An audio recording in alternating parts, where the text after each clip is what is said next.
क्या MS Dhoni Azad Samaj party में शामिल होंगे? क्या वो बाबा साहेब अंबेडकर के आंदोलन को सपोर्ट करेंगे? क्या वो सच में कभी भविष्य में राजनीति में आएंगे या नहीं? आइए इन सब बातों को गहराई से समझते हैं आज की इस वीडियो में। सोचिए, अगर इतिहास को लिखना हो तो वो हमेशा किसी बड़ी घोषणा से शुरू नहीं होता। इतिहास अक्सर किसी मामूली सी दिखने वाली घटना से जन्म लेता है। एक तस्वीर, एक मुलाकात, एक हाथ मिलाना और फिर पूरे देश में सवालों की बाढ़। दिल्ली एयरपोर्ट की वो तस्वीर भी कुछ ऐसी ही है, जहां न कोई मंच था, न कोई भाषण, न कोई नारा, न कोई कैमरा प्लानिंग। फिर भी उस एक छोटे से वीडियो ने करोड़ों दिमागों में उथल पुथल मचा दी। एक तरफ एमएस धोनी, नाम ही काफी है। जिस इंसान ने देश को वो पल दिए जिन पर आज भी रोंगटे खड़े हो जाते हैं, जिसने हार में भी संयम सिखाया, जिसने जीत में भी अहंकार नहीं दिखाया। और दूसरी तरफ चंद्रशेखर आजाद, रावण, वो नाम जिससे सत्ता को डर लगता है, वो चेहरा जिसे दबाने की कोशिश बार बार हुई, वो आवाज जो संविधान की भाषा बोलती है और इसलिए कई लोगों को चुभती है। अब सवाल ये नहीं है कि ये दोनों मिले, सवाल ये है कि ये दोनों एक दूसरे के साथ इतने सहज क्यों दिखें। कोई अजीब औपचारिकता नहीं, कोई दूरी नहीं, कोई असहजता नहीं, बस एक इंसान दूसरे इंसान से मिला। और यहीं से कहानी शुरू होती है, क्योंकि एमएस धोनी कभी भी ऐसे इंसान नहीं रहे जो हर किसी से मिलने के लिए रुक जाएं। वो भीड़ से दूर रहने वाले इंसान हैं। वो बेवजह कैमरे में आने से बचते हैं। तो फिर सवाल उठता है, उन्होंने चंद्रशेखर आजाद से मिलने में संकोच क्यों नहीं किया? क्या यह सिर्फ एक संयोग था, या फिर यह उस सोच का संकेत था जो अक्सर शब्दों में नहीं, व्यवहार में दिखाई देती है? अब थोड़ा पीछे चलते हैं। धोनी का जीवन देखिए। एक मध्यम वर्गीय परिवार, कोई गॉडफादर नहीं, कोई लॉबी नहीं, कोई विरासत नहीं, सिर्फ मेहनत, सिर्फ आत्मविश्वास, सिर्फ अनुशासन।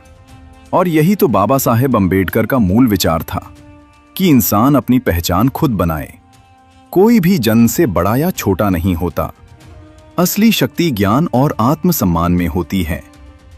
अब सोचिए, धोनी ने कभी बाबा साहेब का नाम लेकर भाषण दिया? नहीं।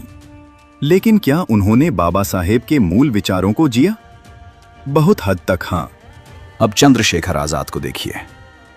उन्होंने खुले तौर पर कहा कि बहुजन समाज को सिर्फ वोट बैंक नहीं, बल्कि नेतृत्व चाहिए।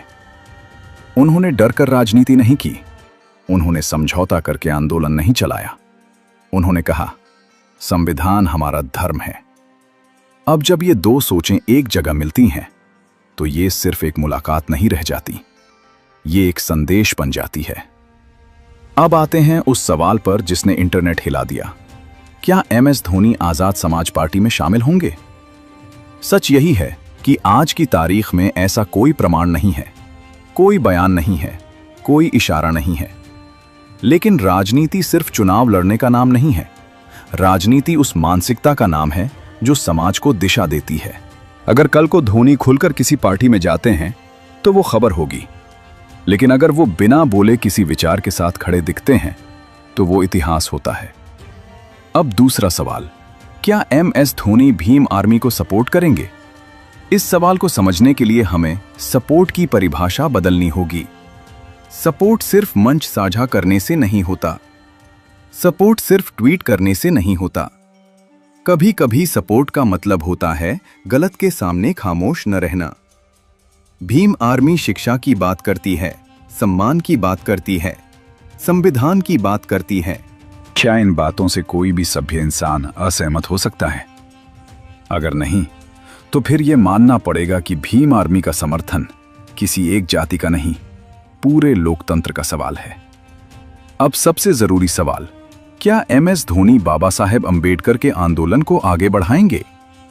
इस सवाल का जवाब शायद हां या नहीं में नहीं दिया जा सकता, क्योंकि बाबा साहेब का आंदोलन सिर्फ रैलियों में नहीं चलता, वो रोजमर्रा के आचरण में चलता है। जब कोई इंसान सिस्टम के भीतर रहकर भी ईमानदारी से काम करता है तो वो आंदोलन का हिस्सा बन जाता है। जब कोई इंसान सफल होकर भी अपने मूल से शर्मिंदा नहीं होता तो वो आंदोलन का हिस्सा बन जाता है। धोनी ने कभी अपने संघर्ष को भुलाया नहीं। उन्होंने कभी खुद को विक्टिम नहीं दिखाया। उन्होंने बस अपना काम किया। और यही बात आज के युवाओं को सबसे ज्यादा प्रभावित करती है। अब जरा सोचिए, अगर देश का युवा बाबा साहेब को सिर्फ मूर्ति नहीं, सोच के रूप में अपनाने लगे तो क्या किसी नेता की जरूरत पड़ेगी?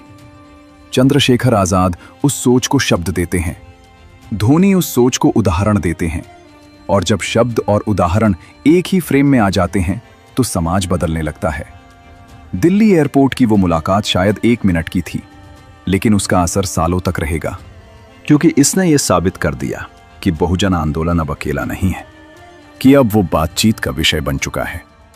जो आंदोलन सवाल बन जाए उसे रोका नहीं जा सकता। अब सवाल आपसे है, क्या आप इसे सिर्फ एक संयोग मानेंगे या फिर आने वाले बदलाव की झलक? इतिहास कभी सीधे नहीं बोलता, वो पहले इशारे करता है। और समझदार वही होते हैं जो इशारों को पढ़ लेते हैं। शायद आने वाले समय में MS धोनी राजनीति में ना आए, शायद वो कभी पार्टी ज्वाइन न करें, लेकिन अगर इस एक मुलाकात से लाखों युवाओं को बाबा साहेब के विचारों में झांकने की प्रेरणा मिल जाए तो ये किसी भी भाषण से बड़ी जीत होगी। क्योंकि क्रांति हमेशा नारे से नहीं, सोच से आती है, और सोच अब बदल रही है। जय भीम, जय संविधान।